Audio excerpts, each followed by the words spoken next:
டேய் அந்த மரத்தை போய் வெட்டுறா. நான் ஏன் வெட்டும், நீ போய் வெட்டு. எனக்கே வேலை சொல்ற நீ, போடா போய் வெட்டுறா. பாத்துக்குறா.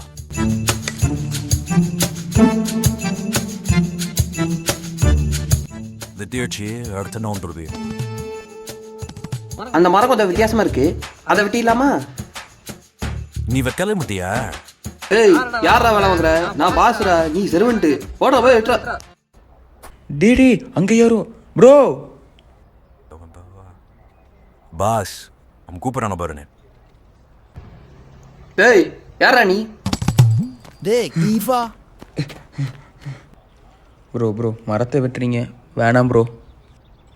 சொன்னா கேளுங்க ப்ரோ, வேணாம் ப்ரோ. இதெல்லாம் அப்போடு சொத்தா வெட்ட வேணாம்னு சொல்றதுக்கு? வெட்டா. ப்ரோ ப்ரோ ப்ரோ ப்ரோ சொன்னா கேளுங்க ப்ரோ. ப்ரோ ப்ரோ ப்ரோ வேணாம் ப்ரோ, சொன்னா கேளுங்க ப்ரோ, வெட்ட வேணாம்னு சொல்லுங்க ப்ரோ ப்ளீஸ் ப்ரோ. டேய் இவன் ரொம்ப டார்ச்சர் பண்ணிட்டு இருக்கான்டா, போடா கட்டி விட அவனை. ஏன் நீ ஒரு வரையும் பண்ண மாட்டேன்? வேலை வாங்குற அவ்வளவு தைரியம் ஆச்சு உனக்கு? உனக்கு சம்பளம் கிடையாது, ஒண்ணு கிடையாது. போடா வீட்டுக்கு.